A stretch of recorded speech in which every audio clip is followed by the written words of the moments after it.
दोस्तों नमस्कार, स्वागत है आप सभी का हमारे यूट्यूब चैनल पे। जैसे कि आप सब जानते हैं, रेलवे का एग्ज़ाम कुछ दिनों के लिए टल चुका है, तो हम आपके लिए जनरल साइंस के इंपॉर्टेंट क्वेश्चंस को सीरीज़ के तौर पर पेश करने वाले हैं, जो आपकी लॉकडाउन सीरीज़ के लिए या लॉकडाउन स्पेशल के तौर पर आएंगी। तो जो भी बच्चे नए हैं या जो भी चैनल पर पहली बार आए हैं, तो प्लीज़ सारे बच्चे चैनल को सब्सक्राइब कर लीजिएगा और बेल आइकन को जरूर दबा लीजिएगा ताकि आपको रेगुलर अपडेट मिलती रहे। तो आइए स्टार्ट करते हैं। इससे पहले की सीरीज़ में हमने 10 क्वेश्चन पढ़ लिए थे। अब उसके आगे के इंपॉर्टेंट क्वेश्चन देखते हैं। सवाल नंबर 10 है, रबड़ निम्नलिखित में से किसका बहुलक है? रबड़ निम्नलिखित में से किसका बहुलक है? आपके पास ऑप्शन है आइसोप्रीन, प्रोपीन, एथिलीन और एसिटिलीन। जवाब हो जाएगा आइसोप्रीन। आइसोप्रीन का बहुलक होता है और ये नेचुरल रबड़ का होता है, याद रखिएगा, नेचुरल रबड़ का। आपके आर्टिफिशियल रबड़ में अगर आते हैं तो बात करते हैं बूना एस रबड़, एग्जाम्पल होता है, ये आर्टिफिशियल रबड़ की बात होती है। आपसे पूछा जाता है कई बार कि रबड़ किस फॉर्म में निकाली जाती है, तो ये पेड़ से उस पर कट लगाकर उसका दूध निकाला जाता है, जिसे आप लेटेक्स कहते हैं। क्या कहते हैं? लेटेक्स। तो ये लेटेक्स के फॉर्म में निकाली जाती है, आपको याद रखना है। यहाँ पर एक वर्ड लिखा हुआ है एसिटिलीन। तो एसिटिलीन आपके किसके काम आता है? फलों को पकाने में, लेकिन फलों को कृत्रिम रूप से पकाता है। जबकि एथिलीन जो ये वाला है, ये फलों को प्राकृतिक रूप से पकाता है। ये पौधों में एक गैस हार्मोन की तरह पाया जाता है। नेक्स्ट क्वेश्चन की बात कर लेते हैं। जी हाँ, नेक्स्ट क्वेश्चन है, निम्नलिखित में से कौन ऊष्मा और विद्युत दोनों का सुचालक है? कल भी बात हमने की थी इसके बारे में, उसमें डायमंड का पूछा गया था शायद। निम्नलिखित में से कौन ऊष्मा और विद्युत दोनों का सुचालक है? तो जवाब हो जाएगा आपका ग्रेफाइट। ग्रेफाइट के हाइब्रिडेशन की बात करें तो sp2 होता है। एक किसका अपरूप है? कार्बन का अपरूप है, आपको पता होना चाहिए। और इसकी एक जो परत होती है उसको ग्रेफीन कहा जाता है। तो कई बार ये भी पूछा जाता है कि ग्रेफीन किसका अपरूप है? जवाब वो भी कार्बन का ही होगा। सारे बच्चे बताएं जल्दी से कि मार्स गैस किसे कहते हैं? मार्स गैस, जैविक गैस या फिर एंटीसेप्टिक टैंकों से निकलने वाली गैस, जहाँ पर भी ह्यूमिडिटी का एरिया पाया जाएगा वहाँ पर आपकी मीथेन गैस की अधिकता हो जाती है। तो इसका जवाब हो जाएगा ग्रेफाइट और मार्स गैस का हो जाएगा मीथेन। नेक्स्ट, तेल लगा कागज़ कैसा होता है? तेल लगा कागज़ कैसा होता है? देखिए, जब किसी कागज़ में तेल लग जाता है तो वो हल्का सा लाइट को पास होने देता है और हल्का सा रोक लेता है, यानी कि उसकी प्रॉपर्टी 50-50% हो जाती है। तो ना तो उसको हम अपारदर्शक कह सकते हैं, ना हम पारदर्शक कह सकते हैं। यहाँ पर ये जो लिखा वर्ड है पारभाषक, इसका इंग्लिश देख लीजिएगा क्या होता है सारे बच्चे? ट्रांसलूसेंट। ट्रांसलूसेंट। तो ये ट्रांसलूसेंट की तरह बिहेव करता है, ठीक है। जब किसी कागज पे तेल लग जाता है तो वो ट्रांसलूसेंट की तरह बिहेव करता है, यानी कि 50 पारदर्शक होता है और 50 अपारदर्शक होता है। ट्रांसपेरेंट और ओपेक दोनों मीडियम की 50-50% प्रॉपर्टी इसमें पाई जाती हैं। नेक्स्ट, एक ही प्रकार के परमाणुओं से मिलकर बना पदार्थ क्या कहलाता है? एक ही प्रकार के परमाणुओं से मिलकर बना पदार्थ क्या कहलाता है? तो देखिए, एक ही परमाणु है और ध्यान दीजिएगा, तत्व और परमाणु में अंतर होता है। अगर हम तत्व कहते तो बात अलग की होती, लेकिन एक ही परमाणु और आपको मालूम है दो या दो से अधिक परमाणु के मिलने से तत्व का फॉर्मेशन होता है, एलिमेंट का फॉर्मेशन हो जाता है। और अगर हम दो से अधिक तत्वों को मिलाएंगे तो बन जाएगा मिक्सचर, और उनका रेशियो अगर फिक्स हो जाएगा तो बन जाएगा कंपाउंड। क्लियर है ये बात? चलिए आगे बात कर लेते हैं। देखिए, वही क्वेश्चन आपसे पूछा गया है, दो या दो से अधिक तत्व, अब हम तत्व को मिला रहे हैं, मात्रा के विचार से एक निश्चित अनुपात में संयोग करने से बना पदार्थ।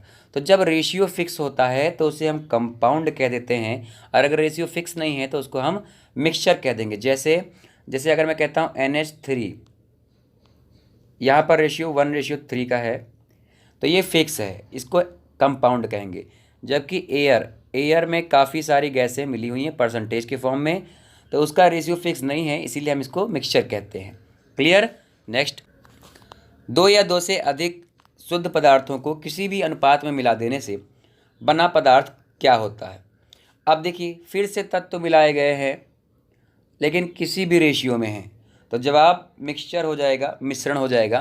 ध्यान रखिएगा कि प्रत्येक कंपाउंड एक मिक्सचर हो सकता है, प्रत्येक यौगिक एक मिक्सचर हो सकता है, लेकिन हर मिक्सचर क्या कंपाउंड होगा? नहीं होगा। हर मिक्सचर कंपाउंड नहीं हो सकता, ठीक है। चलिए नेक्स्ट की बात कर लेते हैं। ऐसे तत्व जिनमें धातु और अधातु दोनों के गुण पाए जाते हैं क्या कहलाते हैं? ऐसे तत्व जिनमें धातु और अधातु दोनों के गुण पाए जाते हैं क्या कहलाते हैं? जल्दी से बताइएगा।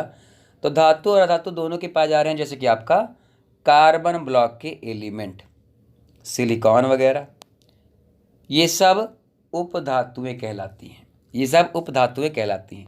आपसे एक क्वेश्चन पूछा जाएगा, जल्दी से सारे बच्चे कमेंट बॉक्स में उसका आंसर देंगे लास्ट तक, ठीक है? जो भी लोग देख रहे हैं उसका जवाब देने का प्रयास करिएगा।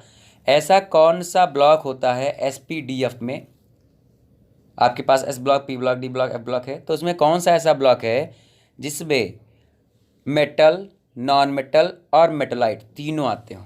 मेटल, नॉन मेटल और मेटलाइट तीनों आते हों, उस ग्रुप का नाम जल्दी से कमेंट बॉक्स में आंसर करिए जो बच्चा देख रहा है। नेक्स्ट, निम्नलिखित में से कौन धातु होते हुए भी विद्युत का कुचालक है, बैड कंडक्टर है? तो ये होता है लेड। लेड यानी कि पीबी यानी कि 82।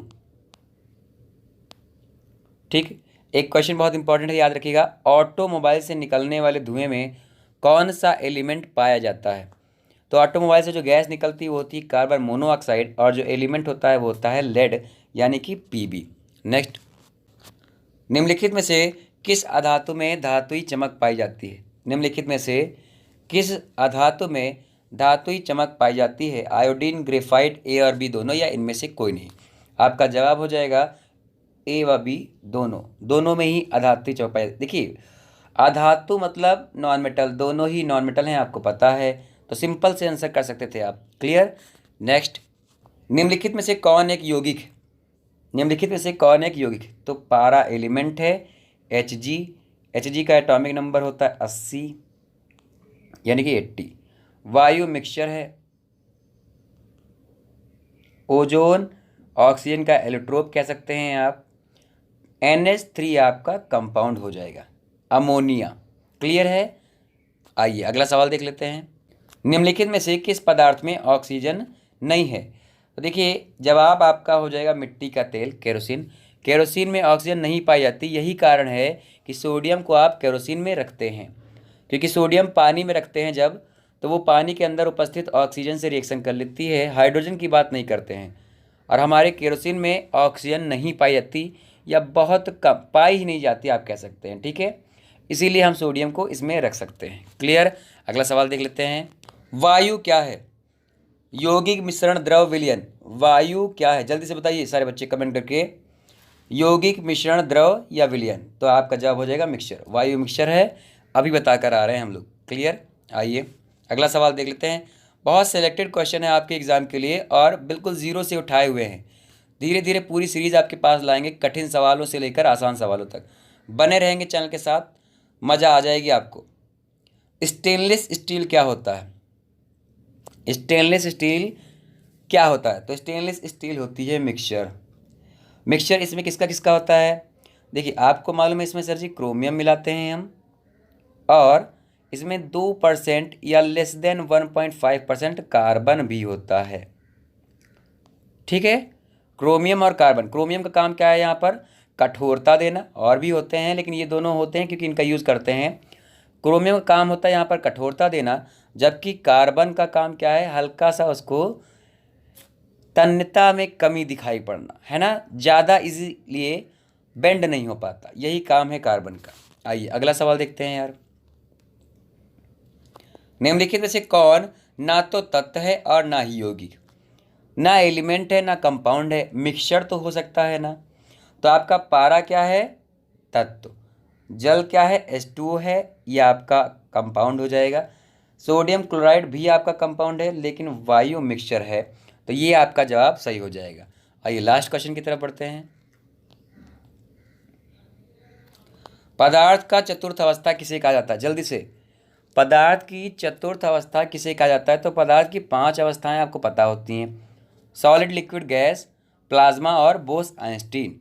तो यहाँ पर 3 आपको पता है, 1, 2, 3, और प्लाज्मा आपकी चौथी स्टेज होती है। आपके बॉडी में प्लाज्मा का कितना परसेंटेज होता है? तो 55% प्लाज्मा होता है, और इस 55 का लगभग 90% वाटर होता है। ठीक है, इस 55% का लगभग 90% वाटर होता है। क्लियर? तो ये आज हमारे के बेस्ट एमसीक्यू थे 15 क्वेश्चंस। हम आपको रेगुलर ऐसी सीरीज अपडेट करते रहते हैं, तो प्लीज़ सारे बच्चे चैनल को सब्सक्राइब कर लीजिएगा, बेल आइकन को ऑन कर लीजिएगा, ताकि जब भी आपके पास कोई इंपॉर्टेंट वीडियो डाली जाए तो आपके पास नोटिफिकेशन पहुंच जाए। और हमारे चैनल के साथ जुड़ते रहिए, बनते रहिए। नमस्कार, धन्यवाद, बाय बाय।